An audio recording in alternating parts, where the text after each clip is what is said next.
Today, we're going to break down the incredibly severe economic crisis that's got Iran on the ropes. We're going to get into how a country with so much natural wealth could find itself teetering on the edge of a total collapse. And it really all starts right here, out on the streets. Across Iran, from big cities to small towns, that economic anger has just exploded into some of the most intense and violent protests the country has seen in years. I mean, things are literally burning. And at the absolute core of all this rage is an economic implosion. The country's currency, the rial, has lost 20 times its value just since 2018. We're not talking about a slow decline here. This is a total freefall. Which of course brings us to the big question we're tackling in this explainer. How in the world did a country with the fourth largest oil reserves on the planet get into such a desperate mess? Okay, so to really get a grip on this, let's start with the people on the ground and look at the crushing human cost of this crisis. For millions and millions of Iranians, life has just been stripped down to the bare essentials. Every single day is now a painful calculation, just figuring out how to buy food or make rent. We're hearing stories of parents skipping meals just so their children can eat.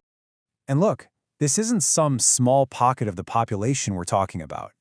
Over 40 million people in Iran are now officially living below the poverty line. That is almost half the entire country, just pushed right to the brink. So let's peel back the first layer of this problem, the collapsing currency that's just pouring gasoline on the fire of all this desperation. Just look at these numbers. It is staggering. Back in 2018, $1 would get you about 70,000 rials. Today, that same single dollar gets you 1.5 million.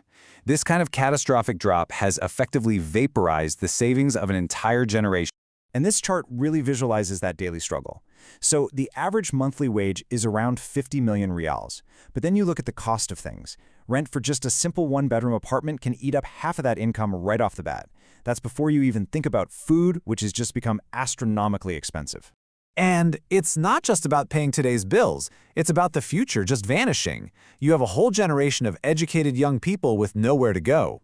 And it is especially brutal for young women. A shocking 40% of them are unemployed. They have degrees, they have skills, but the opportunities just are not there. So you have to ask, how on earth did it get this bad? Well, it's so important to understand that these problems didn't just pop up overnight. No, their roots go deep, right into the very foundation of Iran's economy. Think of it like this. For decades, Iran's economy has been like a one-legged stool, and that one leg is oil. When you build everything on a single resource, and that resource gets hit by, say, price drops or sanctions, well, the whole stool topples over, and the entire country goes down with it. And here's the crazy part. Iran is sitting on the fourth largest proven oil reserves in the entire world. On paper, this country should be swimming in wealth, but that immense fortune, it almost never makes its way down to ordinary people. So where is all that money going? Well, we know where it's not going. It's not being invested back into the country, not into schools, hospitals, or creating new industries and jobs for all those unemployed young people. A huge chunk of it gets diverted to the military and to funding allies abroad. And if you want a really chilling comparison, you don't have to look any further than Venezuela. The playbook is almost identical. You have massive oil reserves, but then you add in a toxic cocktail of mismanagement, deep-seated corruption, and crippling sanctions. The result? Total economic ruin. It's a terrifying cautionary tale. All right, let's dig into the two huge forces that are just strangling the country's economy, one from the inside and one from the outside. First up, corruption. In Iran, it's not just a bug in the system. It is the system. Oil gets sold through these shadowy, off-the-books networks. This allows powerful insiders, especially those connected to the very influential Revolutionary Guard, to just skim billions right off the top. That money never even touches the national budget. And at the very same time, you have international sanctions acting like a financial chokehold. They've essentially cut Iran off from the global economy. Foreign investment, which is desperately needed to create jobs, has dried up almost completely. It's economic isolation on a massive scale. And then you get this, an absolutely stunning admission from Iran's own president, basically throwing his hands up in defeat. I mean, can you imagine hearing that? For a public that's already at its breaking point, it sounded like the people who built the broken system were just walking away from the rubble. So that's where we are. The economy is in a nosedive. The people are furious and in the streets, which brings us to the million-dollar question. What happens next? Now, there are potential ways out of this, but man, none of them are easy. The government could make some incredibly tough but necessary reforms, like cutting wasteful subsidies, actually cracking down on corruption, and seriously trying to diversify the economy. And of course, re-engaging with the world to get sanctions lifted is crucial. But all of that takes a level of political courage that might not be there. You know, it's worth pointing out that even under all this insane pressure, you can still see little sparks of resilience. Iran's tech scene is surprisingly vibrant, for example, and they are still managing to export some oil. The economy has a pulse, even if it's a faint one. But in the end, it all comes down to this one massive question. Is the regime going to choose the incredibly hard path of real reform, or will it just keep squeezing its own people, doubling down on repression until the whole system finally and violently snaps? The answer is going to decide the fate of 88 million people, and it could send shockwaves across the entire region. Welcome to The Explainer. Today we're digging into the complex forces that are pushing Iran's economy, and really its people, right to the very edge.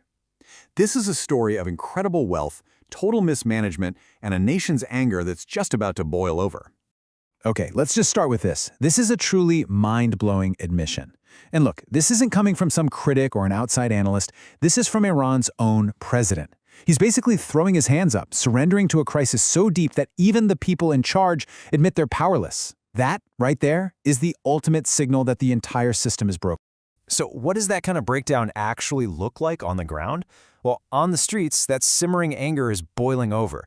We're now seeing some of the largest protests the country has ever witnessed. And it's all because for millions of people, just surviving day to day has become a constant battle. And here's the real tragedy at the heart of this whole crisis. You look at Iran on paper, and it should be a powerhouse.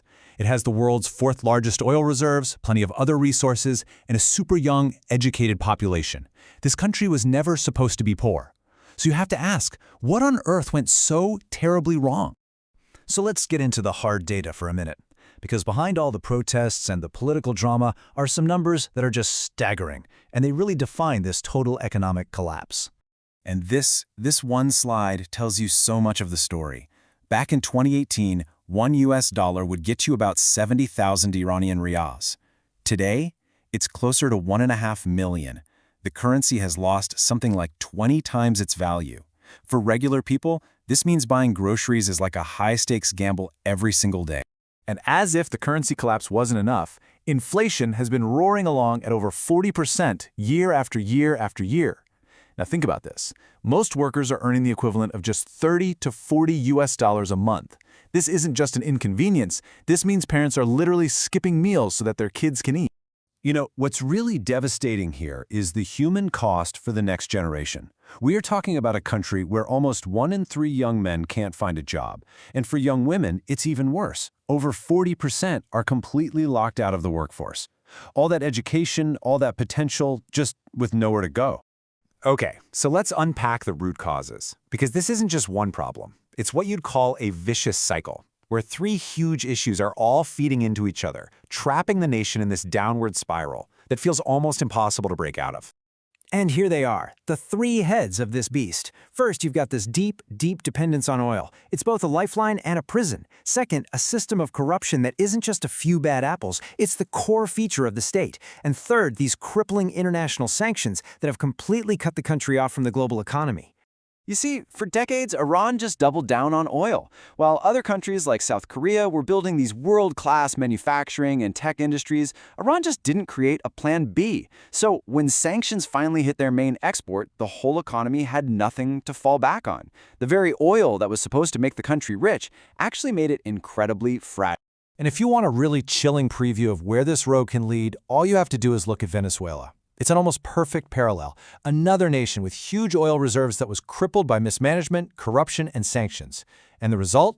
Complete economic ruin, hyperinflation, and a mass exodus of over 7 million people. It's a terrifying warning of how this resource curse can turn vast wealth into widespread despair. Now, this is so important to understand. Corruption in Iran isn't just a bug in the system, it is the system. It's the whole operating system. Powerful groups like the Revolutionary Guard control huge chunks of the economy, everything from construction to telecoms. All that oil money, all those government contracts, they're deliberately structured to make insiders rich and keep the powerful loyal. Meanwhile, ordinary people get left with the scraps. So as you can imagine, this economic collapse isn't just something that happens on charts and spreadsheets. It spills out into the real world, causing this cascading failure of the basic services that hold a modern society together. The human cost is just immense. I mean, think about it. Years of mismanagement have led to these critical water shortages, forcing farmers to abandon land their families have worked for generations and flee to already overcrowded cities. In those cities, renting a tiny apartment can cost half the average salary. And the craziest irony? Despite sitting on massive energy reserves, chronic power blackouts mean homes go cold in the winter and factories are forced to shut down. So while regular Iranians are dealing with all of this, you have to ask, where is the money going? Well, billions are being funneled abroad every year to support foreign militias and proxies like Hezbollah. For people who are freezing in their own homes or who can't afford to buy food, this isn't just bad policy. It feels like a deep, profound betrayal. And that feeling of betrayal, well, that brings us right back to the streets. This is that critical moment when all the economic pain, all the frustration over corruption and failed leadership, it finally ignites into a political explosion. And you can just see how quickly it all escalated. First, the leadership basically admits defeat. Then, as protests erupt over shortages and skyrocketing prices, the regime responds not with solutions, but with brute force. The streets have become battlefields, with widespread reports of live ammunition being used on protesters. And this right here perfectly illustrates the standoff we're in now. The regime is pulling out all the stops to silence people, cutting off the internet, arresting tens of thousands, and using lethal force. And yet, the defiance continues.